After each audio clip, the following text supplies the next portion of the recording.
नमस्ते दोस्तों, welcome to blue wolf. इससे पहले हमने इंजीनियरिंग फिजिक्स, इंजीनियरिंग ग्राफिक्स के वीडियो देखे थे। M1 का मैं वीडियो नहीं डाल पाई थी तो मैंने चैनल पे ही M1 के इंपॉर्टेंट क्वेश्चंस पोस्ट कर दिए थे। उसके बाद हमने BEEE का वीडियो देखा था, इंजीनियरिंग केमिस्ट्री का वीडियो देखा था। आज के वीडियो में हम लोग BCME के इंपॉर्टेंट क्वेश्चंस कवर कराने वाले हैं। एज यूजुअल अगर आपका पढ़ के हो गया हो तो आप टाइम स्लैब पे क्लिक करके सीधा यूनिट नंबर 1 से जा सकते हैं।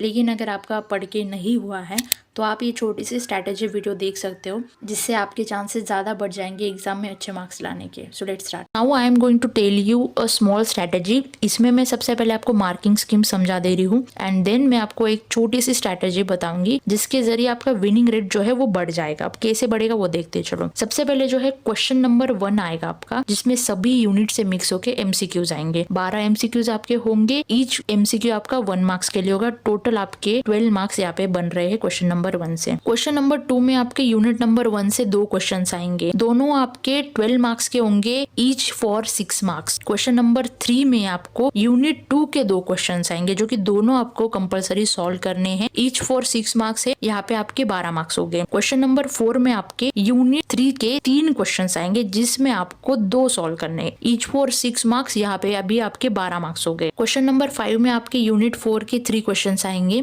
आपको एनी 2 सॉल्व करने हैं। ईच फॉर 6 मार्क्स, यहाँ पे आपके 12 मार्क्स हो गए। क्वेश्चन नंबर 6 में आपके यूनिट नंबर 5 के 3 क्वेश्चंस आएंगे। उसमें आप लोग को एनी 2 सॉल्व करने हैं। ईच फॉर 6 मार्क्स, 12 मार्क्स यहाँ पे हो गए। अगर आपने पहले से पढ़ रखा है सभी तो वेल एंड गुड। अगर आपको दिक्कत है कि क्या करा जाए क्या नहीं, तो आप इस तरीके से स्टार्ट कर सकते हो। कैसे वो सुन। क्वेश्चन नंबर 4, 5 और 6 जो है इसमें आपके बेसिकली लास्ट 3 जो यूनिट्स है उससे क्वेश्चन आते हैं और यहाँ पे आपको 3 क्वेश्चन दिए जाते ईच क्वेश्चन में, जिसमें 2 सॉल्व करने होते हैं। तो यहाँ पे आपकी प्रोबेबिलिटी ज्यादा बढ़ जाती है मार्क्स लाने की। कि देखो अगर आपको 3 क्वेश्चंस दिए गए वहाँ पे तो प्रोबेबिलिटी चांसेस ज्यादा है कि आपको 3 में से एटलीस्ट 1 क्वेश्चन तो आ ही रहा होगा। क्वेश्चन नंबर 2 और 3 में आपको 2 क्वेश्चंस दिए रहेंगे, दोनों में से दोनों सॉल्व करने हैं। तो वहाँ पे आपको चांसेस कम है कि आपको उसमें भी आपको 1 आ रहा होगा। दोनों आ रहे हैं तो वेल एंड गुड। सो अगर आपने पहले से पढ़ रखा है तो आपका तो सब सेट है। आपको ज्यादा फोकस करना है तो वो लास्ट 3 यूनिट्स पे करना है। और जिन लोगों ने प्रिपरेशन ही की नहीं है, मतलब 30% उनकी प्रिपरेशन हुई है, तो वो लास्ट 3 यूनिट से ही स्टार्ट करो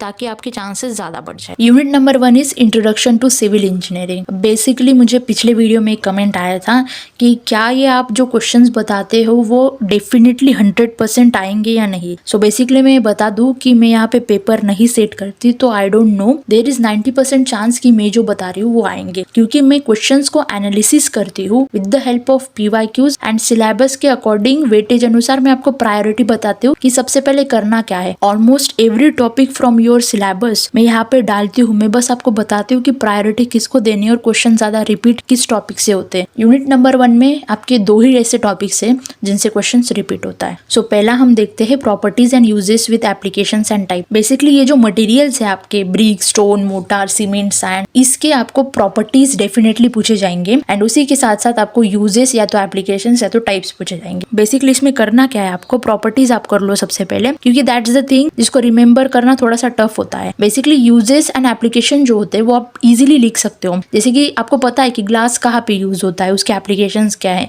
ग्लास विंडोज में यूज होता है, ग्लास रूफ में यूज होता है, ग्लास को हम as a safety purpose boundaries पे लगा सकते हैं ताकि रॉबरी ना हो एक्सेट्रा। तो ये चीजें आप पढ़ के भी लिख सकते हो इजीली। प्रॉपर्टीज आपको मेनली यहाँ पे करना है। सेकेंड चीज है आपका application and definition and types. या तो पूछा जाएगा कि various branches of civil engineering. इसमें सेकेंड क्वेश्चन आपका आ सकता है कि explain me the role of civil engineer in the field of construction engineering. So overall इस यूनिट्स में से सबसे पहले आपको करना है कि सभी मटेरियल्स की प्रॉपर्टीज कर लो, यूजेस एप्लीकेशन को पढ़ लो और जिनके टाइप्स होते हैं जैसे कि सीमेंट एक्सेट्रा उनके टाइप्स को याद रखो। सेकेंडली आपका कि रोल ऑफ सिविल इंजीनियरिंग करो, या तो ब्रांचेस कितने सिविल इंजीनियरिंग में, फॉर एग्जाम्पल हाईवे इंजीनियर हो गया, ब्रिज इंजीनियर हो गया, ट्रांसपोर्ट इंजीनियर हो गया एक्सेट्रा, उनको आप थोड़ा डिटेल में याद कर लो। Next is unit number 2 building components and building planning. इसमें बेसिकली पहला है हमारा types and functions of foundations. अभी ये जो वर्ड है फाउंडेशन, उसको आप दिमाग में रख लो क्योंकि एक क्वेश्चन आपका इससे रिलेटेड ही आता है। जैसे कि आपको पूछा जाएगा कि फाउंडेशन का फंक्शंस बताओ, फाउंडेशंस के टाइप्स बताओ, सुपर स्ट्रक्चर क्या है, सब स्ट्रक्चर क्या है, शैलो फाउंडेशन क्या है, डीप फाउंडेशन क्या है, यही पूछेंगे आपको बस इसमें। सेकेंडली आपका बिल्डिंग सेक्शंस एंड डेफिनेशंस। अभी इसमें से भी एक क्वेश्चन आपका डेफिनेटली आएगा। इसमें जो रिपीटेड क्वेश्चन चल रहा है PYQ में वो वो है आपका सुटेबिलिटी पे, यानी कि जो भी आपके बिल्डिंग्स एलिमेंट है उनके सुटेबिलिटी पे आपको क्वेश्चन पूछा जाएगा। For example, what are the requirement of good stair, या तो describe in detail lean to roof with sketch. अगर आप 2024 के पिछले वाले पीवाईक्यूज देखोगे तो उसमें रिपीटेड क्वेश्चन आपका डिफाइन का ही आता था, यानी कि आपको जो भी बिल्डिंग एलिमेंट्स थे उनकी डेफिनेशन लिखनी होती थी। आपको 5 या तो 6 बिल्डिंग एलिमेंट पूछे जाते थे। फॉर एग्जाम्पल, सील हो गया, कॉलम हो गया, बीम हो गया। अगर आपका ये सब हो चुका है तो थर्डली आप जा सकते हो प्लम्बिंग एंड सैनिटेशन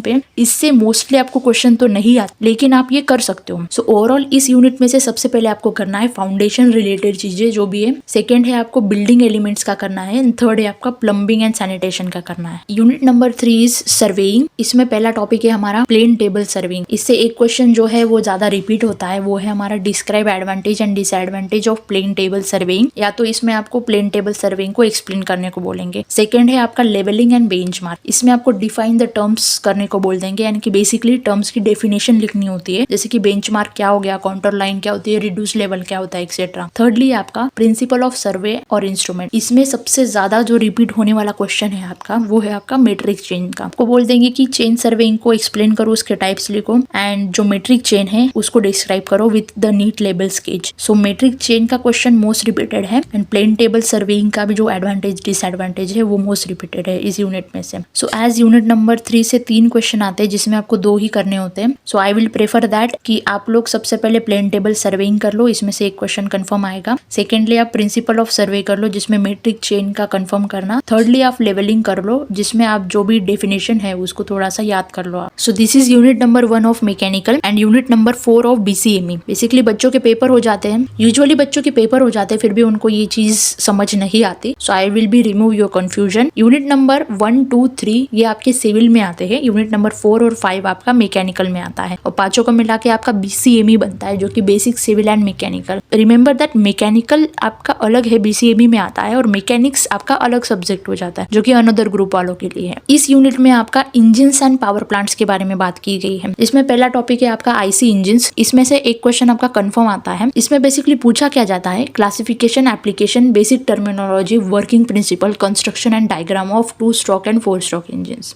अब इसमें क्वेश्चंस कैसे आते हैं वो देखते हैं हम लोग। Explain the working of 2 stroke या तो 4 stroke engine with suitable diagram. अब इसमें आपको कंस्ट्रक्शन, वर्किंग प्रिंसिपल सब लिखना होता है, या तो दोनों का पूछा जाएगा। अब दोनों का कैसे पूछा जाएगा, देखो, classification of internal combustion engine based on, यानी कि 2 स्ट्रोक का भी लिखना है आपको यहाँ पे, और 4 स्ट्रोक का भी अलग लिखना है। देन साइकिल ऑफ ऑपरेशन दोनों का कैसा होता है वो अलग लिखना है। देन फ्यूल यूज्ड कैसा होता है दोनों का वो यहाँ पे लिखना है। सिलेंडर अरेंजमेंट कैसे होते हैं, नंबर ऑफ स्ट्रोक्स कितने होते हैं, एप्लीकेशंस कितने हैं दोनों के। सो ये जो सेकंड वाला क्वेश्चन है इसमें दोनों का आपको लिखना है, या तो आपको एक ही का पूछा जाएगा जिसमें आपको कंस्ट्रक्शन, वर्किंग, डायग्राम एक्सेट्रा लिखना होता है। सेकंड टॉपिक है आपका पावर प्लांट का, जिनमें आपको 3 पावर प्लांट दिए गए सिलेबस में, थर्मल, गैस एंड न्यूक्लियर। अब इसमें कोई भी एक ही पूछा जाएगा, किसी भी एक का आपको यहाँ पे कंस्ट्रक्शन, वर्किंग एंड डायग्राम निकालना होगा। तीनों के आपको बेसिकली मतलब तीनों का जो वर्किंग फ्लो है वो लगभग सेम ही होता है, बस थोड़ा बहुत चेंजेस होता है। तो तीनों का अगर आप साथ में करोगे तो जल्दी होगा। थर्डली आपका laws of thermodynamics with examples, या तो ऑटोमोबाइल्स का जो क्वेश्चन है आपका, enlist the classification of automobiles, या फिर स्टेट ऑब्जेक्टिव्स, ये रेयरली पूछा जाता है। लेकिन रेयरली है इसका मतलब ये नहीं कि नहीं आएगा। अगर आपका बाकी का हो गया तो आप एक बार उसको पढ़ सकते हो कि ऑटोमोबाइल क्या होता है। बिसाइड्स ऑफ दिस थर्मोडायनेमिक्स का आपको पूछा जाएगा, या तो लिमिटेशन पूछेंगे, या तो फर्स्ट लॉ बताओ, या तो सेकंड लॉ बताओ। आप तीनों लॉ कर लो, कोई भी पूछे तीनों के तीनों लिख के आओ। तो overall in this unit strokes आपको फर्स्ट करना है, क्योंकि वो क्वेश्चन कंफर्म होता है, 2 स्ट्रोक और 4 स्ट्रोक इंजन। सेकंड है आपका पावर प्लांट्स मैंने बोला जैसे कि बेसिकली तीनों का वर्किंग फ्लो सेम होता है, थोड़ा बहुत उसमें डिफरेंस होता है, वो आप कर लो। थर्ड है आपका थर्मोडायनेमिक्स, अगर आप थ्योरी के ऊपर जाना चाहते हो तो थर्मोडायनेमिक्स आप कर सकते हो। So unit number 2 of mechanical and basically unit number 5 of BCME, ये बेसिकली आपका मशीन्स एंड प्रोसेस पे बेस है। इसमें पहला टॉपिक है आपका इंट्रोडक्शन टू मशीन्स। इसमें एक क्वेश्चन आपका मोस्ट रिपीटेड होता है, वो है आपका लेथ मशीन का। लेथ मशीन का construction, working principle and diagram पूछ लेंगे, एंड इसके अलावा भी अगर कोई आ सकता है तो वो ड्रिलिंग एंड मिलिंग मशीन का working principle, diagram and construction आ सकता है, लेकिन मोस्टली लेथ मशीन का ही रिपीट होता है। सेकंड टॉपिक है आपका machines versus mechanism and machining versus machinability. इसमें डेफिनेशंस या फिर डिफरेंस बिटवीन पूछेंगे बेसिकली, या तो आपको machine, mechanism, machining and machinability की डेफिनेशंस पूछेंगे, या तो आपको डिफरेंस बिटवीन पूछ लेंगे, या तो आपको उसके जो टाइप्स हैं वो आपको पूछ लेंगे, या तो आपको उसके जो एप्लीकेशंस है पूछ लेंगे। एप्लीकेशन किसके आ सकते हैं, एप्लीकेशन आपको मैकेनिज्म के आ सकते हैं। थर्ड टॉपिक है हमारा engineering materials, design basis, factors of safety and casting. इसमें आपको क्लासिफिकेशन, प्रॉपर्टीज एंड एप्लीकेशंस के क्वेश्चन पूछे जाते हैं। अब मोस्ट रिपीटेड इस टॉपिक में से क्वेश्चन है आपका कास्टिंग वाला, जिसमें आपको आयरन कास्टिंग या फिर कास्टिंग की प्रोसेस कैसी होती है, पास कास्टिंग के टाइप्स कितने होते हैं, जिसमें आपको कास्टिंग की प्रोसेस कैसी होती है, कास्टिंग के टाइप्स कितने होते हैं, कोई भी कास्टिंग का टाइप्स आपको दे देंगे, उसकी प्रोसेस बताओ, उसके एप्लीकेशन बताओ, ये पूछा जाएगा। या तो आपको design basic, factor of safety की डेफिनेशन पूछी जा सकती है, या तो जो इंजीनियरिंग मटेरियल्स है उनकी प्रॉपर्टी पूछी जा सकती है, एप्लीकेशन पूछी जा सकती है, या फिर उनका क्लासिफिकेशन पूछा जा सकता है।